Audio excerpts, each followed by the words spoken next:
দেখো আজকে আমরা দেখব যে মজুদ পণ্যের হিসাব। মজুদ পণ্যের হিসাব সাধারণত কোম্পানি দুই ধরনের হয়ে থাকে। একটা হচ্ছে তোমার মার্চেন্ডাইজিং কোম্পানি, যারা হচ্ছে পণ্য নিয়ে কেনাবেচা করে। অন্যটা হচ্ছে সার্ভিস ওরিয়েন্টেড কোম্পানি, যারা কোনো পণ্য নিয়ে কেনাবেচা করে না, কিন্তু তারা সেবা দেয়, সেবার মাধ্যমে টাকা অর্জন করে। আর এই কোম্পানিগুলো কি করে, এরা পণ্য বিক্রি করে, বিক্রয়ের মাধ্যমে টাকা অর্জন করে। তাহলে আমাদের আজকের পড়াটা কি, যে মজুদ পণ্যের হিসাব। মজুদ পণ্যের হিসাব, তাহলে পণ্যটা আছে কার কাছে? পণ্যটা আছে কি এই মার্চেন্ডাইজিং কোম্পানির কাছে নাকি সার্ভিস কোম্পানির কাছে? নিশ্চয়ই ফিজিক্যাল পণ্য আছে হচ্ছে এই যে মার্চেন্ডাইজিং কোম্পানির কাছে। তাহলে আমাদের আজকের আলোচনা হবে এই যে মার্চেন্ডাইজিং কোম্পানি, তাদের যে পণ্য আছে, মানে তারা যে পণ্য হয় নিজেরা তৈরি করুক অথবা অন্য কারোর কাছ থেকে কিনে আনুক, এই পণ্যটা কিভাবে তারা নিয়ন্ত্রণ করছে, তারা কিভাবে এই পণ্যের হিসাব রাখছে। নিশ্চয়ই তাদের একটা গোদামঘর আছে, এই যে একটা গোদামঘর আছে, তারা নিজেরা পণ্য তৈরি করতে পারে, আবার বাইরে থেকে পণ্য কিনে আনতে পারে।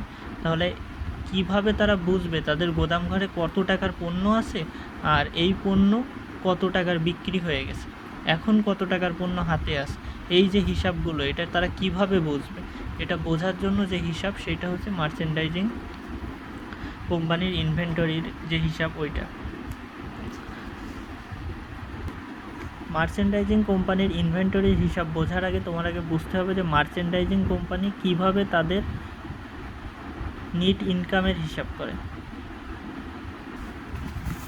দেখো এখানে দেখো, মনে করো এই একটা মার্চেন্ডাইজিং কোম্পানি,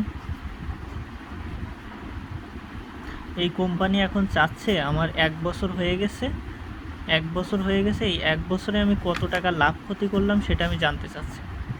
আমার কি এই বছরে লাভ হলো নাকি ক্ষতি হলো, এটা আমি জানতে চাচ্ছি। এই মার্চেন্ডাইজিং কোম্পানি এটা জানে কিভাবে? নিশ্চয়ই তার একটা ফরম্যাট আছে, সেই ফরম্যাটটা কি, তারা প্রথমে কত টাকার পণ্য বিক্রয় করছে সেটা লিখবে। পণ্য বিক্রয় করছে মনে করো 500 টাকা। এরপরে এই যে 500 টাকার পণ্য বিক্রি করছে, এই সম্পূর্ণটা কি এর কেনার খরচ ছিল? নিশ্চয়ই না।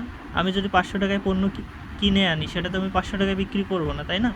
নিশ্চয়ই এটা কম দামে কিনে আনছিলাম আমি, বা এরকম কিছু হবে। তাহলে সেই কিনে আনার খরচটা কি, সেইটা হচ্ছে বিক্রিত পণ্যের ব্যয়।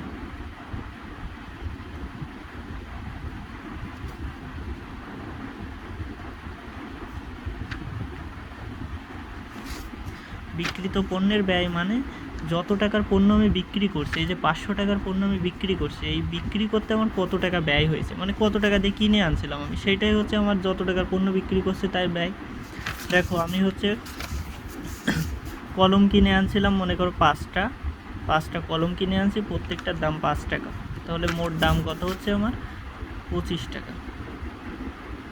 মোট দাম হচ্ছে 25 টাকা, কিন্তু আমি বিক্রি করার সময় কি করলাম, 5টা কলম 6 টাকা করে বিক্রি করছি। তাহলে আমার মোট দাম কত হয়? 530 টাকা। তাহলে এই যে আমি বিক্রি করছি তার খরচটা কি, এই যে যত টাকা দিয়ে কিনে আনছিলাম 25 টাকা, তাহলে এই 25 টাকা হচ্ছে বিক্রিত পণ্যের ব্যয়।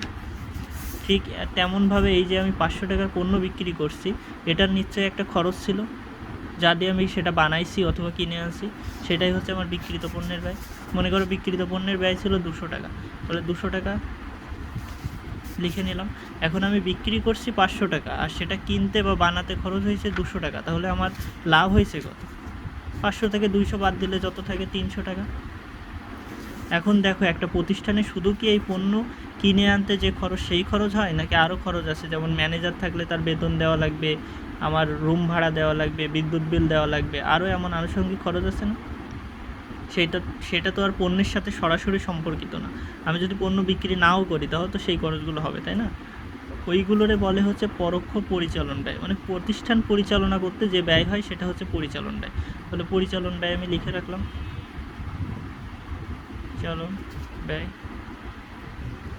মনে করো আমার প্রতিষ্ঠান পরিচালনা করতে দোকান ভাড়া, ম্যানেজারের ব্যয়, তারপরে বিদ্যুৎ বিল, এইগুলো দিয়ে আমার আরও 100 টাকা খরচ হয়েছে। তাহলে আমার আগে লাভ ছিল হচ্ছে, মোট লাভ ছিল 300 টাকা, সেখান থেকে আরও পরিচালনা ব্যয় বাদ দিয়ে দিলাম, তাহলে আমার এখন লাভ কত হয়? 200 টাকা।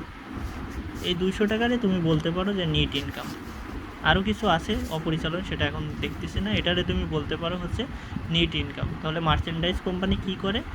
বিক্রিত পণ্যের ব্যয়ের মধ্য দিয়ে নেট ইনকাম বের করে, তাই না? তাহলে বিক্রিত পণ্যের ব্যয় আমার একটা গুরুত্বপূর্ণ জিনিস। এখন এইখানে দেখো যে তোমার স্লাইডে আছে কিভাবে মার্চেন্ডাইজিং কোম্পানি তাদের নিট ইনকাম বের করে।